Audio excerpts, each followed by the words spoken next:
All right, so one thing I just want to tell you about real quick is this concept of breaking 100 in golf. And look, it says breaking 100 means recording a score of less than 100 on an 18-hole course. Now remember, the par for the course is 72. So that means that you have to do better than 28 above par with your score, right? And on golf courses, there are scorecards, right, that we, keep our score with, right?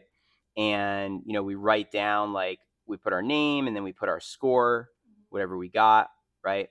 And then the scorecard has, like, it tells us what the par is. Like, see, this says par 72. See it? It's a par 36 on the front and a par 36 on the back, which makes up 72. And then golf courses are composed of what's called par threes, par fours, and par fives, right? And so those are like the different length holes. Like, so for example, this hole number 1 is a par 4. Do you see that? This hole 1. And then hole 2 is a par 4. And then hole 4 is a par 3. But hole 3 is a par 5. You see this?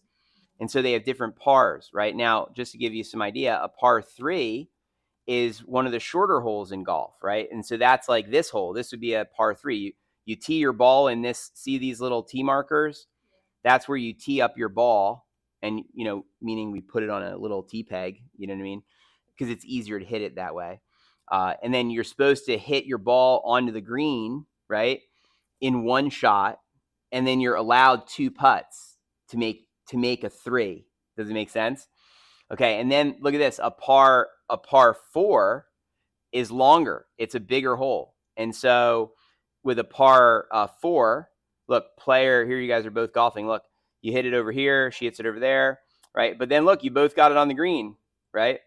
In 2, and then you're allowed, again, 2 putts to get a 4. Now, you could potentially have 6 putts, but for your score, you're supposed to get 2 putts or less to be good at scoring. Okay, because think about it. If you hit 1 off the tee, 2 on the green, then you miss a putt, but then you make the next one, you made a 4, which would be a par. But let's say you 3-putted, you didn't get it in the hole in 2, then that would be a bogey because it's one over par, right? And then you got par 5s, which are very scenic, much longer holes like this one here. You'd hit your drive, then you'd hit another shot, and then you hit it on the green, right? In 3 shots, and then how many putts should you get? Correct, 2 putts. Exactly. And so that's the goal, is to get 2 putts. Now, there's plenty of people out there that are 3-putting. Have you heard of 3-putting? It's very frustrating. Look, how to stop 3-putting. Everybody, look, this guy's got a license. I would not put that on my license plate. I do not like that. It's funny though, isn't it? But anyway, so that's how golf courses are kind of composed. And then when we go out to go golf, right, you get to the golf course, and there's usually a starter. Ooh, not that kind of starter. A starter for golf, like this guy standing here. And then you check in with the starter, right? Hey, I'm here to play at 12:30. Okay, yep. All right, here's and you just show him your receipt, and he's like, all right, you're good to go. And then when he says you're good to go, that means it's time to go off to the first tee and then start playing the game, right? Now, obviously, we're also going to have to figure out how far you guys hit the ball, right? Because how will you get your ball near your target is by knowing your distances. For example, a PGA Tour person with the, or let's do this, PGA Tour club distances. Okay, so let's find an example here of, let's see. Or actually, I got a better idea. We'll go like this. We're going to go, let's see, Lexi Thompson. Let's see, Lexi Thompson's club distances. Here we go.